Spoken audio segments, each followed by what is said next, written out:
Hi everyone, welcome back. My name is Galaxy Parmar and as you all know कि हम लोग कर रहे हैं क्लास 8 का chapter number 11 that is statistic. तो चलो हम लोग आज का वीडियो स्टार्ट करते हैं और आपको ये पता भी होगा कि हमारा आज लेक्चर नंबर 3 है। हमने ऑलरेडी 2 लेक्चर्स इसके देख लिए जिसमें हमने प्रैक्टिस सेट 11.1 को कंप्लीट कर लिया है। यस, हमने ऑलरेडी 11.1 पूरा अच्छे से कंप्लीट कर लिया है। आज हम लोग 11.2 स्टार्ट करेंगे और उसका question number 1 and question number 2 करेंगे। ओके, तो चलो स्टार्ट करते हैं। और सबसे पहले तो मैं बता देती हूँ कि आपको ग्राफ पेपर लेना पड़ेगा, तो प्लीज अपने साथ graph book, pencil, scale, eraser वगैरह सब लेके बैठो। ओके, तो चलो स्टार्ट करते हैं हम लोग 11.2। तो 11.2 का जो इंट्रोडक्शन है, पहले वो मैं छोटा इंट्रोडक्शन दे देती हूँ। तो हम लोग को 11.2 में क्या करना है, सब डिवाइडेड बार ग्राफ बनाना है। ओके, नाम क्या है देख लो, जो नाम है वो है सब डिवाइडेड बार ग्राफ। अब ये जो सब डिवाइडेड बार ग्राफ है ना, ये किसके लिए काम आता है? टू डू द कंपैरिजन करने के लिए काम आता है। पहले हम देखते हैं कि सब डिवाइडेड बार ग्राफ कैसे दिखता है। जैसे कि देखो, ये क्वेश्चन नंबर 1 जो है ना, इसमें जो ये ग्राफ बना है ना, इसको हम लोग बोलते हैं सब डिवाइडेड बार ग्राफ। अब ऐसा क्यों बोलते हैं? क्योंकि यहाँ पे देखो ये बार है, ये जो रेक्टेंगल्स देख रहे हो आप, ये रेक्टेंगल्स जो है ना, ये एक एक रेक्टेंगल्स जो है ना वो पूरे बार होते हैं। इनको हम क्या बोलते हैं? ये पूरे बार है, ये पूरा हमारा एक बार है। तो ये जो सिंगल रेक्टेंगल्स है, इनको हम लोग बोलते हैं बार। और ये जो बार है ना, वो डिवाइड हो चुके हैं, उनके बीच में दरार आ चुकी है, पार्टीशन हो गया है। यहाँ पे अगर आप देखोगे तो यहाँ पे पार्टीशन हो गया, राइट। यहाँ पे देखो, यहाँ पे इसको पार्टीशन कर दिया है, सेपरेट कर दिया है। अगर यहाँ पे देखोगे तो सेपरेट हो गया, नीचे ब्लू कलर दिया है और ऊपर व्हाइट कलर दिया, तो देखो 2 टुकड़े हो गए, इसके डिविजन हो गए। इसलिए इसको हम लोग बोलते हैं सब डिवाइडेड बार ग्राफ। एंड सब डिवाइडेड बार ग्राफ जो है वो यूज होता है टू डू द कंपैरिजन करने के लिए काम आएगा। कैसे काम आएगा वो सब मैं बताऊंगी। बट इधर भी देखो, ये जो सिंगल रेक्टेंगल था, यानी कि सिंगल बार था, उसके बीच में कहीं से लाइन आ जाती है। ये देखो लाइन आ जाती है और उसके 2 टुकड़े हो जाते हैं, एक ऊपर और एक नीचे, तो डिवाइड हो चुका है, इसलिए इसको बोलते हैं सब डिवाइडेड बार ग्राफ। ठीक है, अब यहाँ पे देखो अगेन, यहाँ पे भी एक दरार आ गई है, मतलब कि एक लाइन, ये लाइन और ये लाइन, तो इसके ना 2 टुकड़े हो गए, एक ऊपर की तरफ होता है और एक नीचे की तरफ, ऊपर की तरफ नीचे की तरफ, ऊपर की तरफ नीचे की तरफ। ठीक है, तो ये हो गए हमारे सब डिवाइडेड बार ग्राफ। तो इसी को हमको क्या करना है, ड्रॉ करना है। तो चलो ड्रॉ करेंगे। तो मैं पहले क्या कराने वाली हूँ, क्वेश्चन नंबर 2 कराने वाली हूँ और फिर क्वेश्चन नंबर 1 करेंगे। क्योंकि जब एक बार हम लोग है ना सब डिवाइडेड बार ग्राफ बनाना सीख जाएंगे ना, तो हम क्या करेंगे, ये जो आंसर्स है ना वो आराम से दे पाएंगे। क्योंकि अभी तक हमको है ना सब डिवाइडेड बार ग्राफ के बारे में इतना नॉलेज नहीं है, बस इतना पता है कि वो कैसा दिखता है, ये ऐसा कुछ दिख रहा है, ये है सब डिवाइडेड बार ग्राफ। इसमें जो हमारा ब्लू कलर का जो पोर्शन है वो क्या रिप्रेजेंट करता है, तो वो यहाँ पे लिखा जाता है। और जो ये व्हाइट कलर का जो हमारा पोर्शन है, ये जो व्हाइट कलर का जो एरिया है वो क्या है, वो यहाँ पे लिखा गया है। तो है ना, यहाँ पे हम लोग पहले क्या करते, क्वेश्चन 2 करते, क्योंकि क्वेश्चन 2 में हमको पूरा बार ग्राफ खुद ही बनाना है, सब डिवाइडेड बार ग्राफ बनाना है, और फिर हम क्वेश्चन नंबर 1 करेंगे, तो हमारे लिए थोड़ा इजी हो जाएगा। चलो तो स्टार्ट करते हैं हम लोग क्वेश्चन नंबर 2 से। क्वेश्चन नंबर 2 में देखो क्या दिया है, the number of boys and girls in standard 5 to standard 8 in a ZP college is given in the table.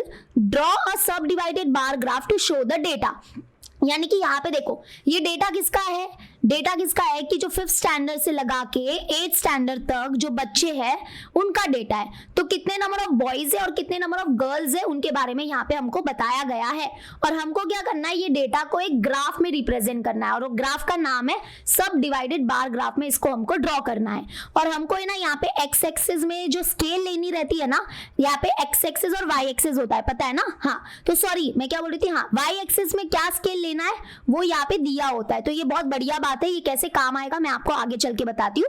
तो यहाँ पे देखो, जैसे कि इस डेटा को रीड करना सीखते हैं पहले हम लोग, तो यहाँ पे क्या दिया है कि जो 5th स्टैंडर्ड है उसमें नंबर ऑफ बॉयज है 34 एंड नंबर ऑफ गर्ल्स कितने हैं 17।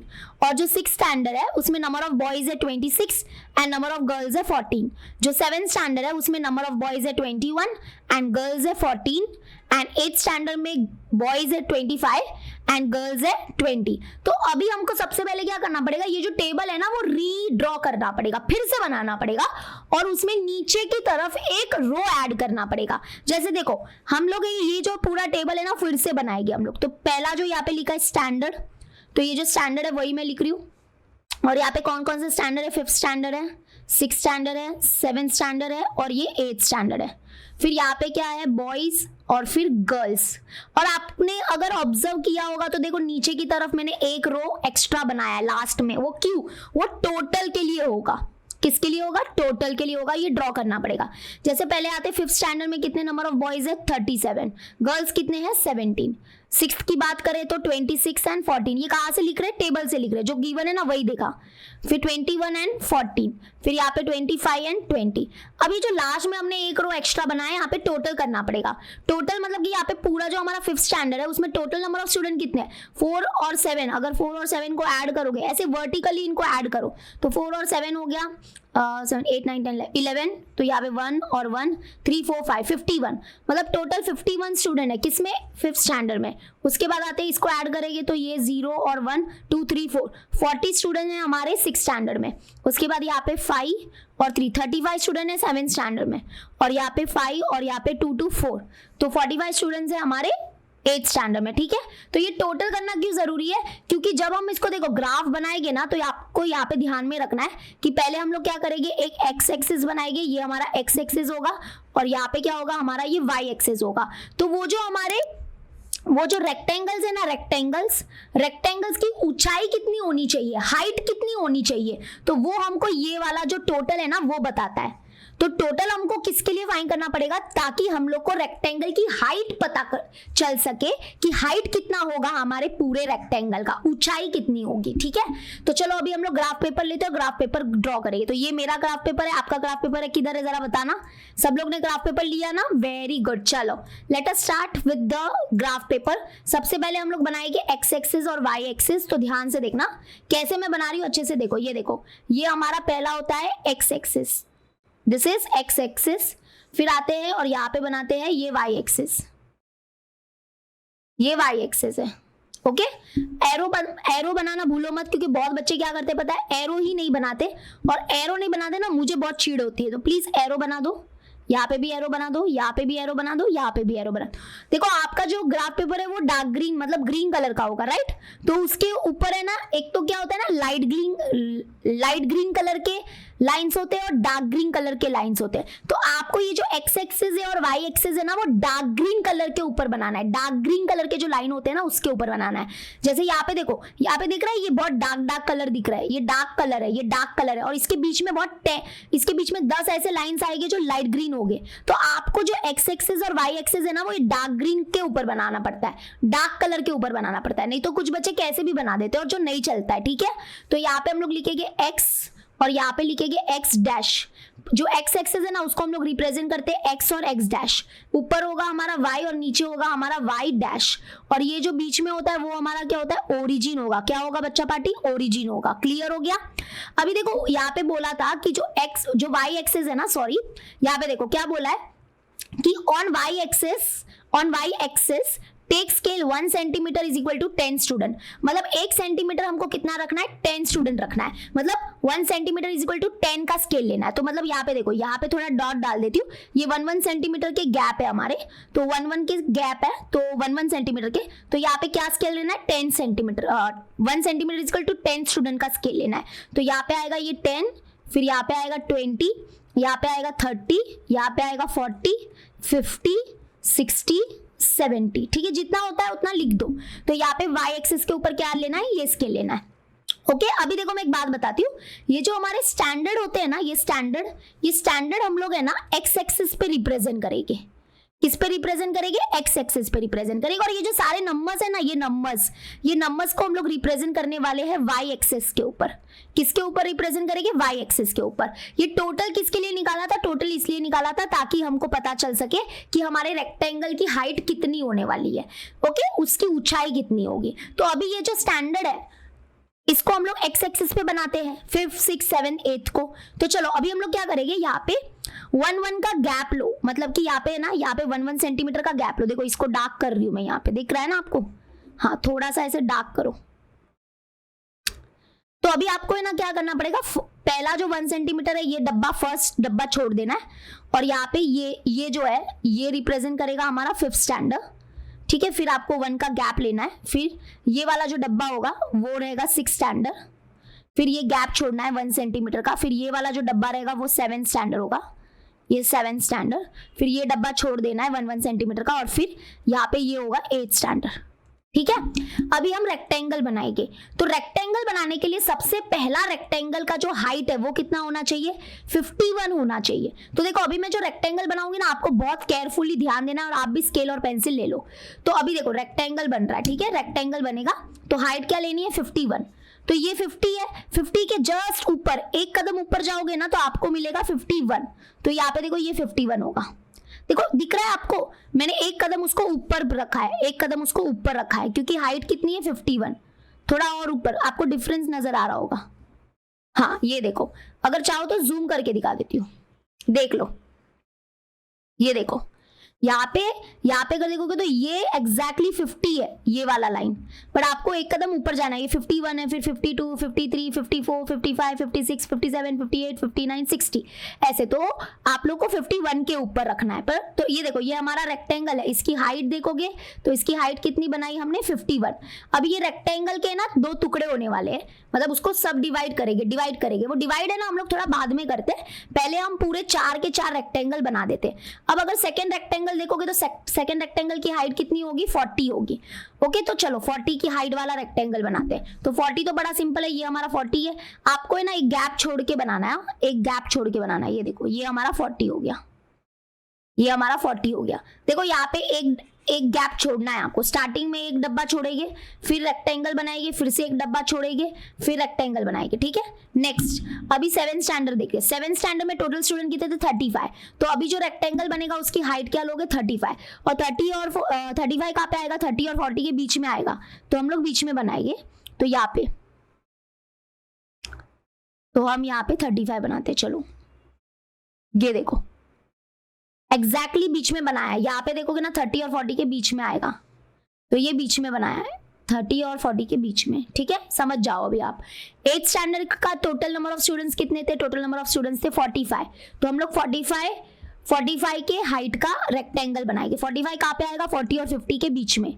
तो यहाँ पे एक एक डब्बा छोड़ देना, ये आपके ग्राफ पेपर में तो और अच्छे से दिखेगा, एग्जैक्टली बीच में बनाना, नहीं तो रॉन्ग ना हो जाए।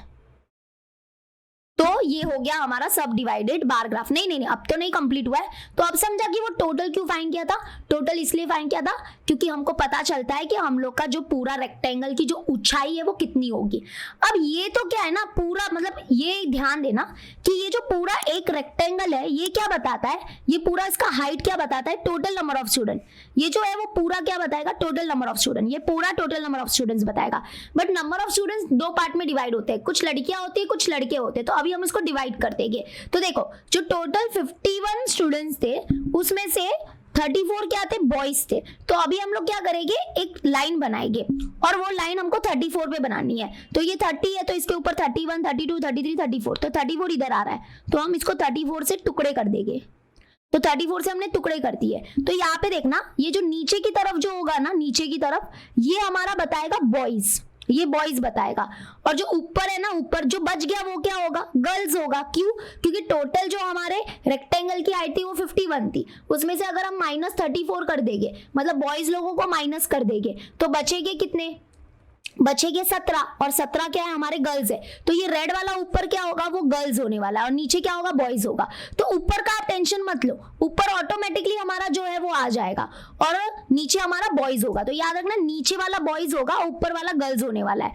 अभी हमको क्या करना पड़ेगा, टीचर को बताना पड़ेगा कि ये दोनों अलग अलग है, तो यहाँ पे कुछ शेड करना पड़ेगा। तो आप है ना यहाँ पे शेडिंग भी कर सकते हो।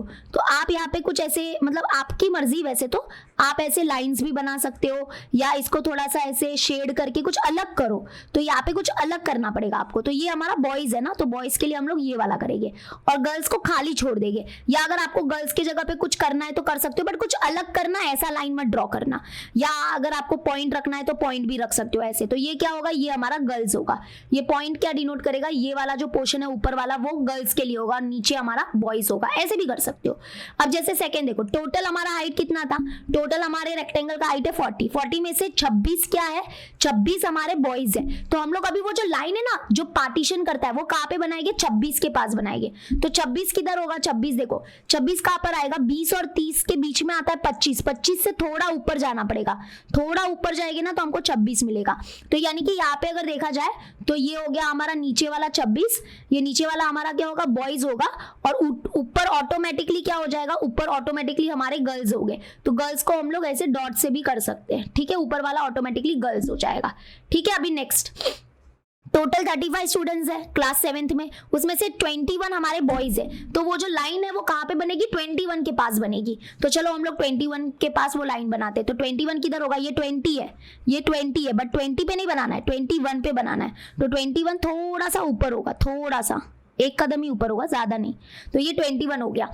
अभी हम लोग क्या करेंगे, नीचे अभी हम लोग एक ऐसे उसको अलग शेड देंगे, बॉयज का अलग शेड है, ये बॉयज है, और ये ऊपर वाला जो बच गया वो क्या रिप्रेजेंट करता है, गर्ल्स को रिप्रेजेंट करता है। तो ये गर्ल्स के लिए हो जाएगा। ठीक है, नेक्स्ट लास्ट हमारा क्या है, टोटल 45 स्टूडेंट है, उसमें से 25 बॉयज है और 20 गर्ल है। तो यानी कि 25 के पास बनाएंगे। तो 25 किधर आएगा, 20 और 30 के बीच में आएगा 25, तो ये 25 हो जाएगा। ओके, और ये हो गया। और ऊपर का जो बचेगा वो क्या होगा, ऊपर का बचेगा वो गर्ल्स के लिए हो जाएगा। तो ये हमारा बॉयज है और यहाँ पे ऊपर हमारा ये गर्ल्स हो जाएगा। तो ये हो गया हमारा, दिस इज सब डिवाइड। आप समझा, सब डिवाइड। अच्छा, ये कंपैरिजन के लिए कैसे काम आएगा, देखो अभी ये डेटा से हमको समझ में आ रहा है कि हाँ 5th स्टैंडर्ड में देखा जाए तो बॉयज ज्यादा है, गर्ल्स कम है। ऐसे कंपैरिजन के लिए देखो काम आ रहा है। सेम हर जगह अगर आप देखोगे तो हाँ 6th स्टैंडर्ड में भी बॉयज ज्यादा है, गर्ल्स कम है, 7th स्टैंडर्ड में भी बॉयज ज्यादा है, गर्ल्स कम है, और 8th स्टैंडर्ड में ज्यादा फर्क नहीं दिख रहा है, थोड़ा बहुत फर्क दिख रहा है, बट हाँ बॉयज ज्यादा और गर्ल्स कम है। तो क्योंकि गर्ल्स के जो वो रेक्टेंगल्स है ना वो थोड़े छोटे छोटे लग रहे हैं, तो ये कंपैरिजन में बहुत काम आता है। ठीक है, तो समझ में आ गया, दिस इज अवर सब डिवाइडेड बार ग्राफ। बट ध्यान से अभी एक चीज मिसिंग है, वो है कि इंडेक्स हमने फिल नहीं किया है, स्केल नहीं लिखा है, ये सब बहुत जरूरी होता है। तो अभी मैं आपको स्केल बताती हूँ। स्केल क्या है हमारा, तो स्केल हमारा एक्चुअली में से वाई एक्सेस में होता है। तो scale on Y axis, scale on Y axis हमने क्या लिखा है, वो है 1 centimetre is equal to 10 units, नहीं सॉरी 10 स्टूडेंट्स। एक्चुअली में ये जो वाई एक्सेस है उसमें क्या रिप्रेजेंट हो रहा है, स्टूडेंट ना। तो scale on Y axis is equal to 1 centimetre, 1 centimetre मतलब ये 1 सेंटीमीटर है, 1 सेंटीमीटर कितना काम कर रहा है, 10 स्टूडेंट का काम कर रहा है। तो यहाँ पे आएगा 10 स्टूडेंट्स। क्लियर हो गया। अभी है ना सबसे इंपॉर्टेंट कि हम लोग यहाँ पे बताएंगे बॉयज के लिए आपने क्या किया है और गर्ल्स के लिए कौन सा वाला है। मतलब अगर इन दोनों में देखा जाए तो बॉयज का कौन सा है, गर्ल्स का कौन सा है, तो बॉयज का क्या होगा और गर्ल्स का क्या होगा। तो यहाँ पे ऐसे करो, यहाँ पे ऐसे बनाओ और यहाँ पे भी ऐसे बनाओ। तो बॉयज वाला हमारा ये वाला है ना, और गर्ल्स के लिए हमने ऐसे डॉट लगाया है, तो ये हमारा गर्ल्स हो जाएगा। दिख रहा है ना कि नहीं दिख रहा है, रुको देखो, ये देखो। तो गर्ल्स के लिए बिंदी बिंदी डॉट डॉट है और बॉयज के लिए ये है। तो ये हमारा पूरा हो गया। अभी ना एक और एक चीज बचा है, जैसे कि हम लोग को एक्स एक्सिस पे लिखना पड़ेगा। एक्स एक्सिस क्या रिप्रेजेंट करता है, तो एक्स एक्सिस रिप्रेजेंट करता है हमारा ये स्टैंडर्ड है। तो यहाँ पे ऐसे एरो लगा के स्टैंडर्ड लिख देना, ठीक है। और वाई एक्सिस के पास भी लिखना पड़ेगा। वाई एक्सिस क्या था हमारा, ये था नंबर ऑफ स्टूडेंट। तो यहाँ पे लिख देना, जगह नहीं है तो इसलिए मैं बाहर लिख रही हूँ, बट आप अंदर ही लिखना। ये रिप्रेजेंट करेगा नंबर ऑफ स्टूडेंट्स, तो यहाँ पे आने वाला है नंबर ऑफ स्टूडेंट्स, और ऐसे एरो खत्म कर देना। क्लियर हो गया। अब जाके ये पूरा हमारा अच्छे से कंप्लीट हुआ है। और याद रखना ये बहुत जरूरी है, अगर ये नहीं मेंशन करोगे ना तो आपका है ना आधे से ज्यादा मार्क्स कट हो जाएगा, क्योंकि पता नहीं चलेगा ना बॉयज का कौन सा है, गर्ल्स का कौन सा है। तो ये बहुत जरूरी है। तो आई होप आपको सब डिवाइडेड बार ग्राफ अभी बनाना आ गया होगा और आपको अब समझा होगा कि इसमें होता क्या है। तो अब हम क्या कर सकते हैं, ये आंसर आराम से कर सकते हैं। नहीं तो क्या है ना, पहले अगर मैं ये करवाती ना क्वेश्चन तो थोड़ा आपके मन में डाउट रहता, तो अभी ये क्लियर हो जाएगा।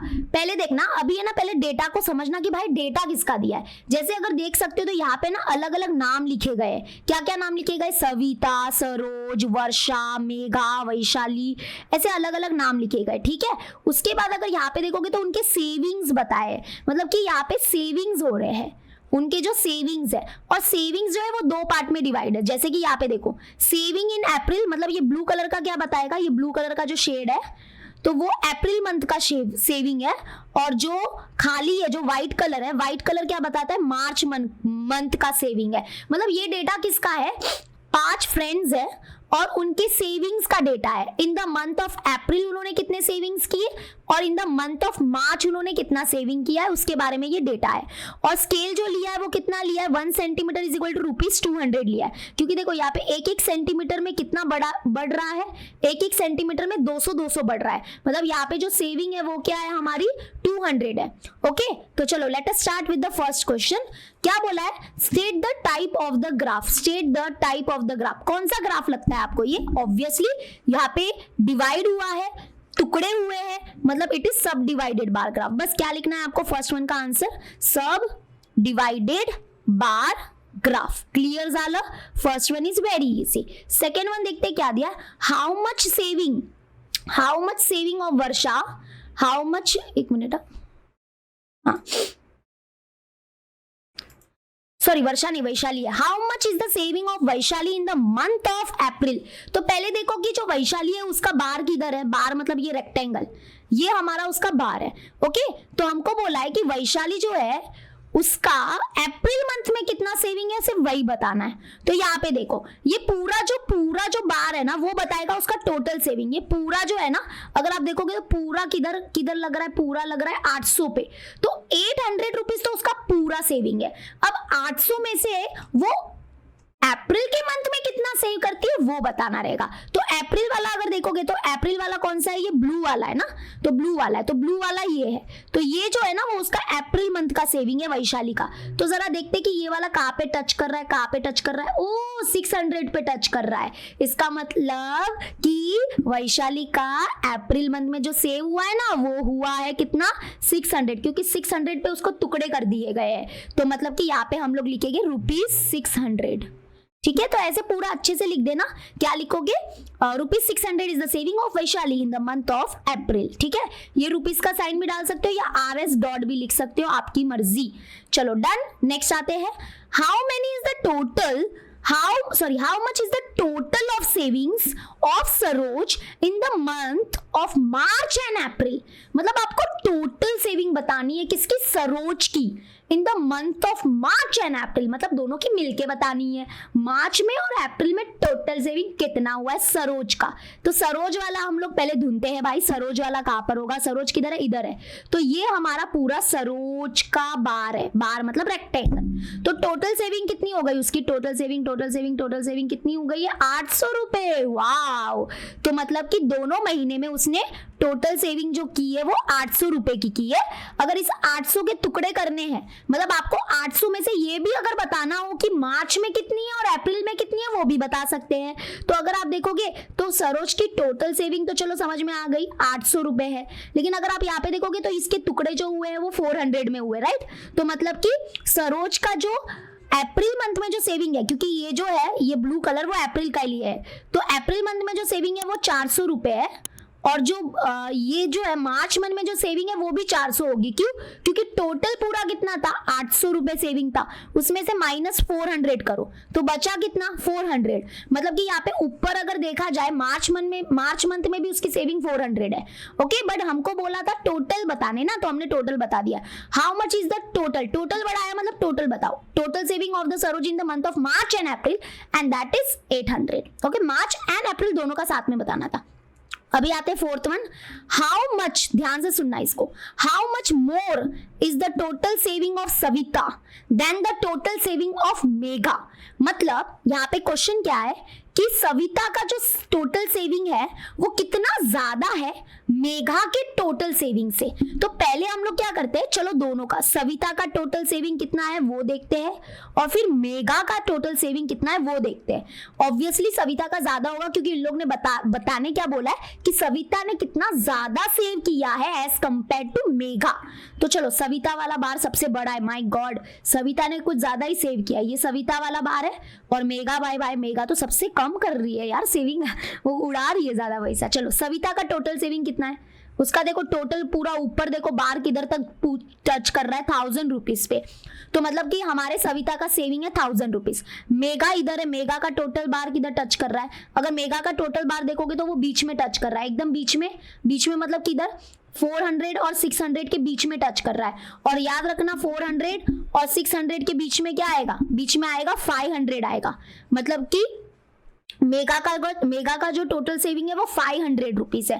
याद रखना यहाँ पे 200 का स्केल था, तो अगर 200 का स्केल था तो ऐसा मत समझना कि 400 और 600 के बीच में आप 450 लिख दो, 550 लिख दो, नहीं, 200 का स्केल था, मतलब कि यहाँ पे 400 और 600 के बीच में आएगा 500। तो पहले ये क्लियर हुआ कि नहीं हुआ, यस और नो? तो देखो सविता का तो एकदम सामने से पता चल रहा है कि उसका जो टोटल सेविंग है वो है 1000 रुपीज, ठीक है। अब जो मेगा है उसका टोटल सेविंग कितना है, तो वो बहुत बीच में जा रहा है, और 400 और 600 के यहाँ पे बीच में आएगा 500 रुपया। तो यानी कि हम बोल सकते हैं कि सविता का जो टोटल सेविंग है वो है ₹1000 और मेगा का जो टोटल सेविंग है वो है 500।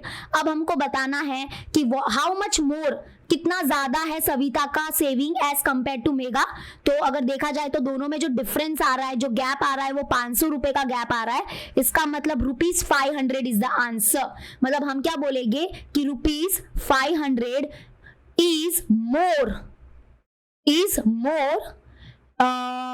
Is more. इंग्लिश का सेंटेंस बनाना मेरे लिए बहुत ट्रिकी हो जाता है, तो हम लिखेंगे ₹500 how much more is the total saving of Savita than the total saving of Megha ना।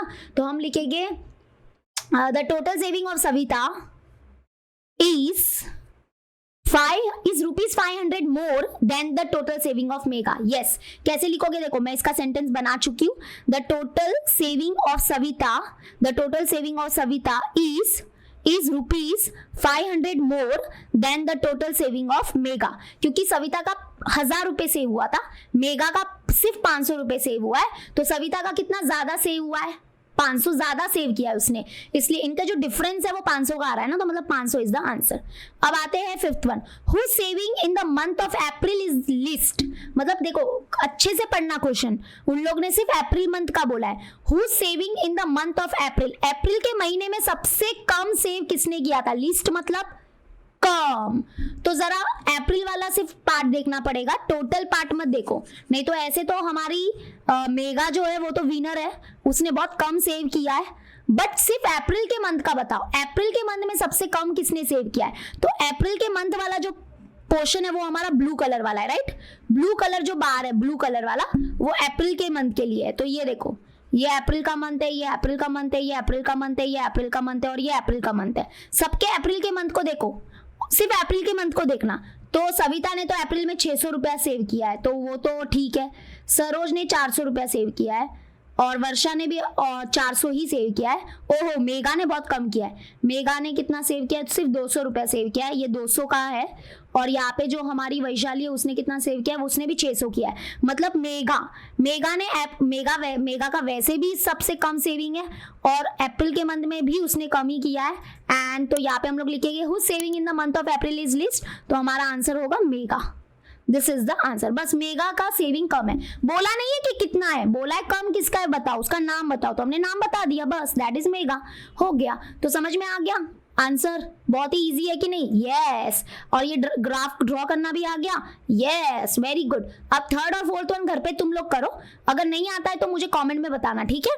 तो ये हमारा बहुत ही अच्छा आज का लेक्चर हुआ, जिसमें हमने सीखा सब divided bar graph. I hope आपको अच्छे से ड्रॉ करना आ रहा है, और अगर आपको अच्छे से आया तो अच्छे से ड्रॉ करना आया तो वीडियो को लाइक करना, अपने दोस्तों के साथ शेयर कर देना, और मुझे ये भी बताना कि आपके 2nd unit test, 2nd semester exam जो भी है वो कब से स्टार्ट हो रहे हैं, मुझे कमेंट में बताओ, तो मैं फटाफट आपके लिए वीडियो बना देती हूँ, ठीक है।